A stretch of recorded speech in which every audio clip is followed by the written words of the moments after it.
Chapter 17. Chapter on the previous lives of Jalavahana's fish disciples. Moreover, O noble goddess, as Jalavahana the merchant's son made all beings in the kingdom of King Shurishvaraprabha without illness or merely with small illness, their bodies were endowed with strength and delight as before.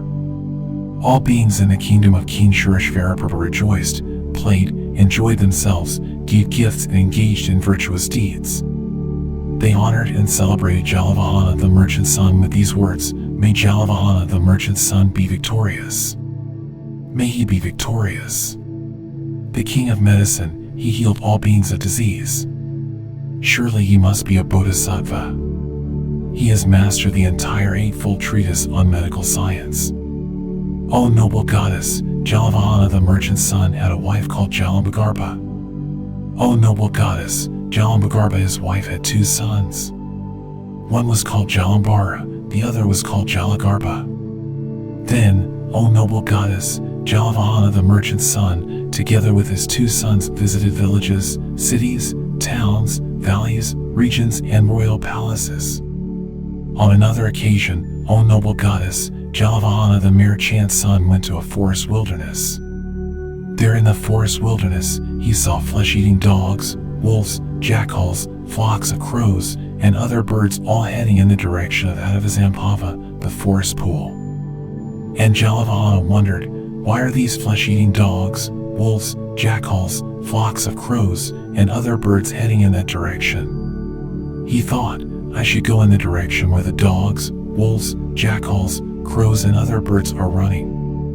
O noble goddess, then Jalavahana the merchant's son gradually headed for Adavazampava, the forest pool. In that great pool, there lived 10,000 fish. There he saw that numerous hundreds of fish were bereft of water. He felt great compassion for those fish. The moment he generated that thought, he saw a goddess emerging from a tree with just half her body. The goddess said this to Jalavahana, the merchant's son, "Excellent. Excellent, O child of noble family. Since you are called Jalavahana, water bringer, give water to these fish.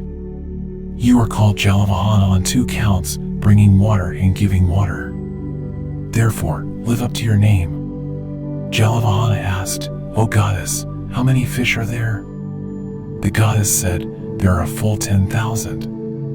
Then, O noble goddess, Jalavahana the merchant's son was overcome with great compassion. At that time, O noble goddess, in Adavazampava the forest pool, there was only a little water left. Without water, the 10,000 fish were dying and thrashing frantically about. Then, O noble goddess, Jalavahana the merchant's son ran in the four directions. In whichever direction Jalavahana the merchant's son ran, in that direction those 10,000 fish wretchedly looked. O noble goddess, although he ran in the four directions in search of water, Jalavahana the merchant's son did not find water there. He looked in the four directions, and saw many tall trees not far away. He climbed those trees and cut their branches. Taking the branches to the pool, he built cooling shade for those 10,000 fish. After this, O noble goddess, Jalavahana the merchant's son went searching for water to channel into the pool. He ran in the four directions, thinking, from where could water come? But he could not find any water. Very quickly, he followed the stream. Then, O noble goddess, he came to a great river called Jalagama, from which water in the pool of that forest wilderness came. He saw that the river had been made to flow into a chasm by an evil man wishing to starve those 10,000 fish of water and eat them later. He thought, since this river cannot be diverted even by 1,000 men, how much less could I alone make it flow back? With this thought, he returned to the pool. Then, O noble goddess, Jalavahana the merchant's son went quickly to where King Shurishvaraprabha was.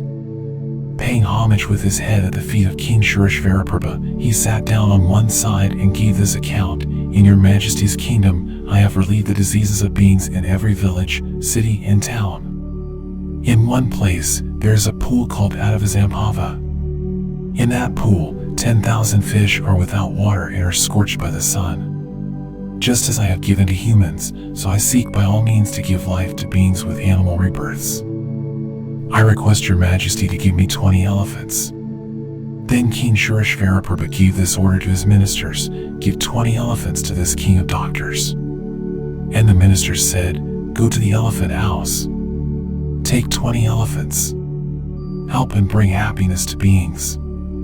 Then, O noble goddess, Jalavahana the merchant's son, along with his 2 sons Jalambara and Jalagarbha, taking 20 elephants and 100 ox leather bags, returned to where the great river Jalagama flows. They filled the bags with water, put them on the elephants' backs, and sped away to the forest wilderness where the pool out of Zampava was. They took the bags from the back of the elephants and filled the pool with water. They walked about in the 4 directions. Wherever Jalavahana the merchant's son went, those 10,000 fish followed after him. Then, O noble goddess, Jalavahana the merchant's son had this thought, why are these 10,000 fish following after me?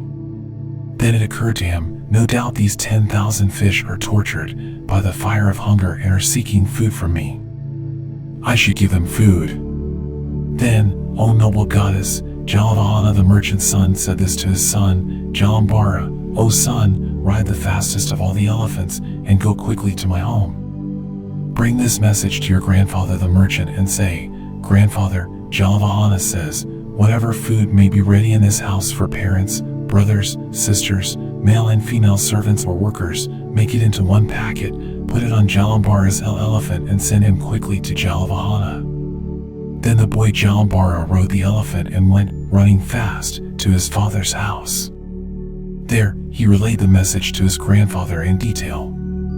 Then the boy Jalambara put the food on the elephant's back and returned to the pool out of Zampava. Delighted to see his son, Jalavahana received the food. He chopped it into pieces, threw it into the pool, and thus satisfied those 10,000 fish. Then he had this thought, at another time, from a bhikshu in forest solitude reciting Mahayana texts, I heard that anyone who hears the name of the Tathagata Ratnashikyan at the time of death will be reborn in the higher states. I should teach the profound teaching of dependent origination and pronounce the name of Buddha Ratnashikyan, the Tathagata, the Arhat, the fully enlightened one. However, at that time, the views of beings in Jambudvipa were divided into 2, some liked and believed in the Mahayana while others despised it. Then Jalavahana the merchant's son at that time stood knee-deep in the pool. He purposefully and solemnly cried, I prostrate to Buddha Ratnashikyan, the Tathagata, the Arhat, the fully enlightened one. When the Tathagata Ratnashikyan was training in Bodhisattva deeds, he made this prayer, at the time of death, whoever in the 10 directions hears my name, may they transmigrate from their world and be reborn in the heaven of the 33. There, may they be equal among gods. Then Jalavahana the merchant's son expounded the Dharma in this way to those beings in the animal state, as this exists, this arises, because this is produced, this is produced. Thus, due to ignorance, karmic formation arises, due to karmic formation, consciousness arises. Due to consciousness, name and form arise, due to name and form, the 6 sense sources arise. Due to the 6 sense sources, contact arises, due to contact, feelings arise. Due to feelings, craving arises, due to craving, grasping arises. Due to grasping, existence arises. From existence arise aging and death, sorrow, lamentation, suffering, unease of mind, conflict and strife. In this way, this great aggregate of suffering comes into being. Furthermore, it is this way, with the cessation of ignorance, karmic formation ceases, and likewise through to the cessation of this great aggregate of suffering. Having given this Dharma teaching to those beings in the animal, O noble goddess, at that time, at that moment, Jalavahana the merchant's son returned home with his sons Jalambara and Jalagarbha. Then, at another time, after feasting and drinking at a great festival, Jalavahana the merchant's son lay intoxicated on his bed. At that time, at that moment, a great omen occurred. As night came to an end, those 10,000 fish died and were reborn equal among the gods of the 33. The moment they were born, they had this thought, by reason of what virtuous act have we been born among the gods of the 33? The answer arose in their minds, in Jambudvipa we were 10,000 fish. While we were in that animal state, Jalavahana the merchant's son satisfied us with water and food. We were also given a Dharma teaching on the profound principle of dependent origination. He pronounced to us the name of Ranashikin, the Tathagata, the Arhat, the fully enlightened one. By reason of this cause and condition we were born among the gods. We should go to where Jalavahana the merchant's son is and make offerings to him. Then those 10,000 sons of gods disappeared from among the gods of the 33 and went to the house of Jalavahana the merchant's son. At that time, while Jalavahana the merchant's son lay sleeping in his bed, those sons of gods placed 10,000 pearl necklaces at his head. They placed 10,000 pearl necklaces at the soles of his feet. They placed 10,000 pearl necklaces on his right. They placed 10,000 pearl necklaces on his left. They rained down a great shower of divine Mandarava flowers and Mahamandarava flowers. They played divine cymbals, and the sound of these cymbals woke up the people of Jambudvipa. Jalavahana the merchant's son woke up too. Then those 10,000 sons of gods rose into the sky. Having rained down a shower of divine flowers in other regions of King Shureshvaraprabha's realm, they went to Adavazampava the forest pool and scattered there a great shower of divine Mahamandarava flowers. Becoming invisible in that spot, they soared back to their divine abodes. There they frolicked in the 5 sensual objects and enjoyed themselves. Delighting in what pleased them, they experienced great glory and good fortune. Then, as day broke in Jambudvipa, King Shureshvaraprabha saw these omens and asked his astrologers and chief minister, "Why did those signs appear last night?" They said, "May it please your majesty to know, in the house of Jalavahana the merchant's son, there rained down for 10,000 pearl necklaces and cascades of divine Mahamandarava flowers." Then King Shureshvaraprabha said to the ministers, "Sirs, with kind words, summon Jalavahana the merchant's son." The astrologers and senior ministers went to Jalavahana's house and said to Jalavahana, the merchant's son, "King Shureshvaraprabha has asked for you." Then Jalavahana the merchant's son, together with the senior ministers, went to King Shureshvaraprabha. The king asked, "Jalavahana, last night such omens occurred. Do you know the reason such omens appeared?" Then Jalavahana the merchant's son replied to King Shureshvaraprabha, "I do, your majesty. Certainly they were omens for the death of the 10,000 fish." The king said, "How do you know?" Jalavahana said, "Your majesty, let my son Jalambara go to the pool to see whether those 10,000 fish are alive or dead." The king said, "So be it." Then Jalavahana the merchant's son said to Jalambara, "Son, go. Check whether the 10,000 fish in the pool out of Azampava are dead or not dead." Then the boy Jalambara went quickly to the pool out of Azampava and saw that those 10,000 fish had died.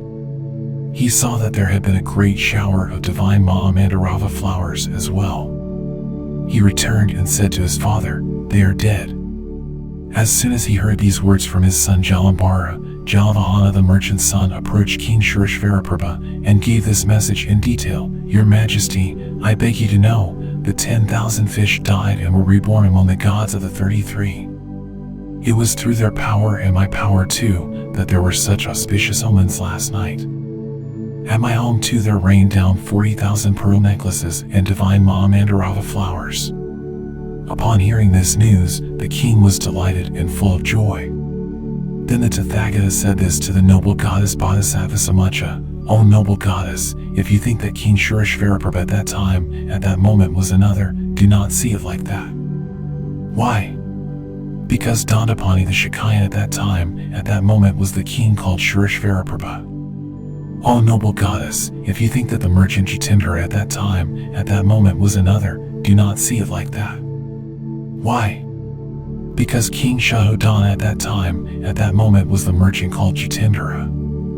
O noble goddess, if you think that Jalavahana at that moment was another, do not see it like that. Why? At that moment I was the merchant's son called Jalavahana.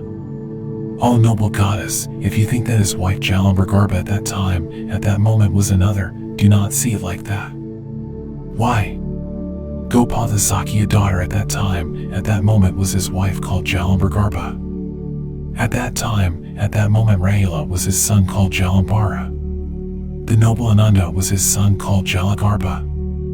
All noble goddess, if you think that the 10,000 fish were others at that time and at that moment, do not see it like that. Why? At that time, at that moment, the 10,000 sons of God such as Jalanantradajura were the 10,000 fish who I satisfied with water and excellent food, and to whom I gave the profound Dharma teaching on the principle of dependent origination and pronounced the name of Ratnashikyan, the Tathagata, the Arhat, the fully enlightened one. By reason of that virtuous cause they have come here and received the prophecy of supreme and perfect enlightenment. Furthermore, because they have listened to this Dharma teaching with intense joy, aspiration, supreme joy and reverence, they have all received prophecies and names. All noble goddess, if you think that the forest goddess at that time, at that moment was another, do not see it like that. Why? All noble goddess, at that time, at that moment, you were that forest goddess. On these counts, all noble goddess, let it be known that while revolving in cyclic existence, I have fully ripened many beings towards full awakening and all received the prophecy to supreme and perfect enlightenment. This concludes the 17th chapter, the chapter on the previous lives of Jalavahana's fish disciples, from the King of Glorious Sutras, the Sublime Golden Light.